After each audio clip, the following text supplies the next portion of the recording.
of race. Rachel Dolezal, the former Spokane NAACP leader earlier this week, admitted that she was born white but identifies as black.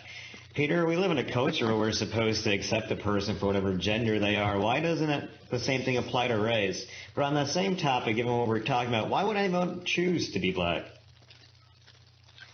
Well, why she chooses to see herself as black, you'll have to ask her that question. I mean, everyone has their own sort of self-image.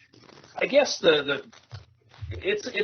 see the point here. I mean, the idea would be that if I say, I believe I'm a woman, I identify as a woman, there's generally a trend in our society to accept me that way. And people don't seem to be overly concerned if I start to do what I can to make myself look more like a woman, right up to the point of surgery. So I get the idea that she may in her heart truly identify as a black person, and she certainly goes through a physical transformation to look like a black person. I don't have a good answer. The only thing I can kind of lean on a little bit is how our society is so racially charged. And these issues, I mean, if you're a man or you're a woman, there's a whole set of assumptions that go with that, but they tend not to be as difficult to sort through as when you say, well, I'm black or I'm white. The way our country is working these days, those are very polarizing statements, and they pull in stuff like, well, how do the police treat you, where you're going to get hired for a job. So I'm kind of conflicted on this one. I try to just satisfy myself by saying she's probably just a nutcase who's trying to wrap herself in these larger sociological issues and kind of weasel out of any further answer based on that. I've always thought the craziest thing about her wasn't the white-black thing, but the fact that she faked all those hate crimes and that she reported to the Spokane police. Josh, you could be gender fluid in this country, but if you're racially fluid, you seem to get mocked relentlessly. Why is that? Well, I think it's because I think that they actually are very closely tied, because both gender and race are just social constructs. I mean, Louis C.K., the comedian, I don't think any one of us would, deny the fact that he's as white and male as all of us, but he's actually Mexican and Jewish. So, I mean, those are two, minority communities. But because of the red hair and the pale skin, he passes as white, so he's basically a white guy. So the interesting thing about Rachel Dolezal is that she was able to pass for so long.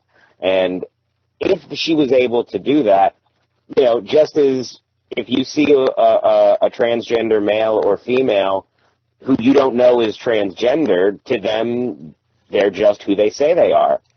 And for a long time, Rachel Dolezal was that. So I think she kind of, live and let live at the very least. I mean, I don't know what it's like to be a woman or to be black, but, I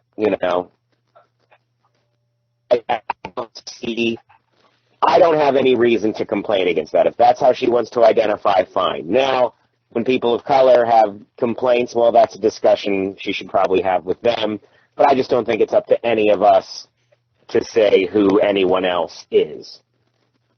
Well, I mean, after There's two differences. Oh, I'm sorry. Two differences. One is that this all came out because she chose to be a public figure.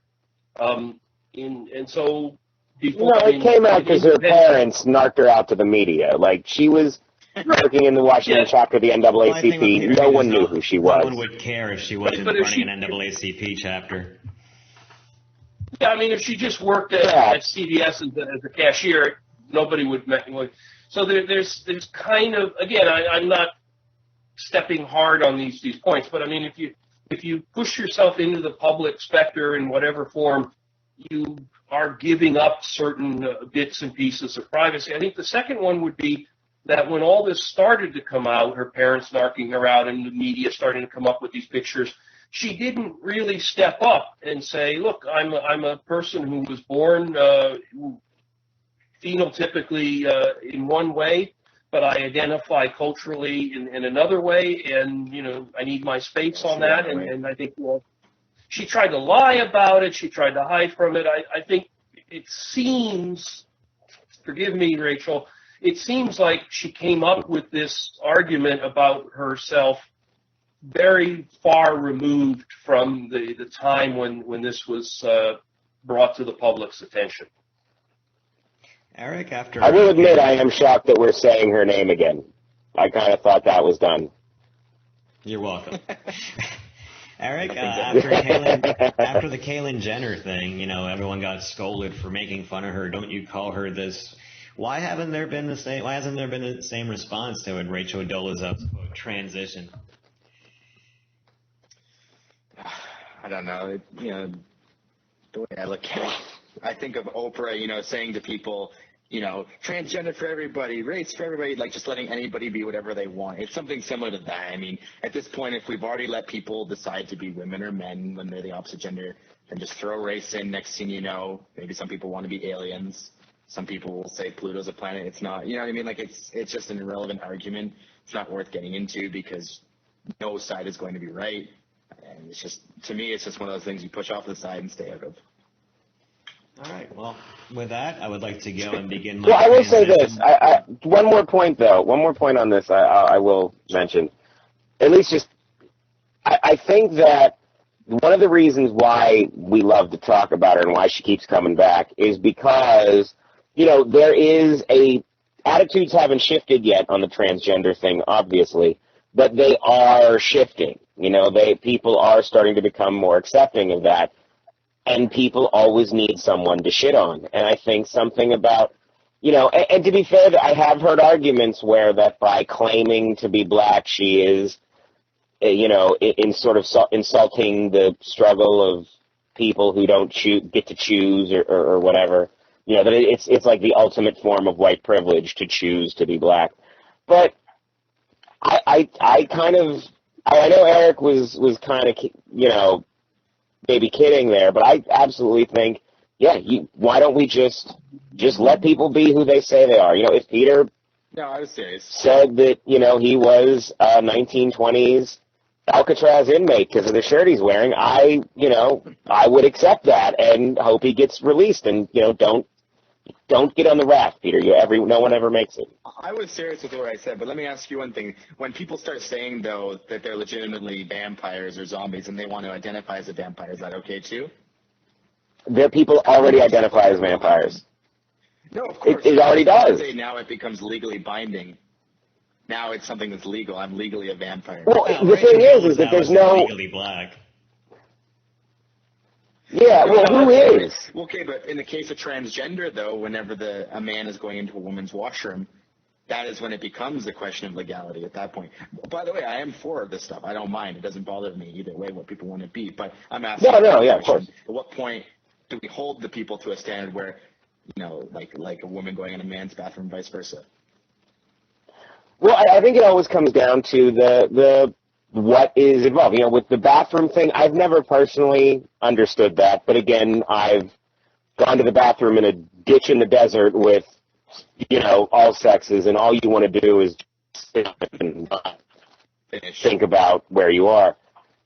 So, I don't know. I think it comes down to, if the person who's a vampire wants to start drinking blood, saying they need that to survive, all right, I think we found the line. Like, as soon as your actions actually hurt someone else or, infringe on them in a way that others don't, the bathroom argument loses credibility with me because, what happens if because I guess the implication is that if you're the opposite sex claiming to be the sex, you're going to go in the bathroom to sneak a peek or whatever. I never quite get what they're afraid of, but whatever that transgender person could do, a person of the same sex could do as well. And, there's sort of, there's a balance there. No one, humans aren't food for people already. So if vampires started trying to drink blood, I think you could say, hey, vampires, fucking quit it.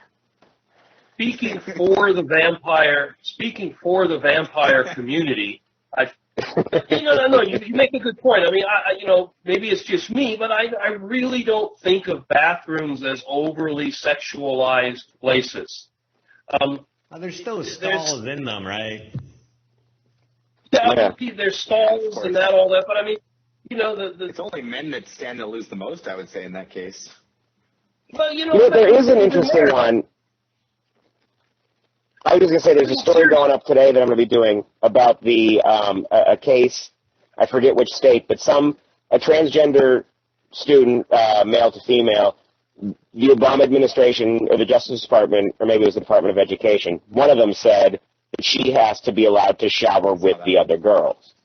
Now, showering, that is also, like, I get the initial thing, but here's the thing. I remember in gym class as a chubby kid growing up, I didn't want to shower with dudes either.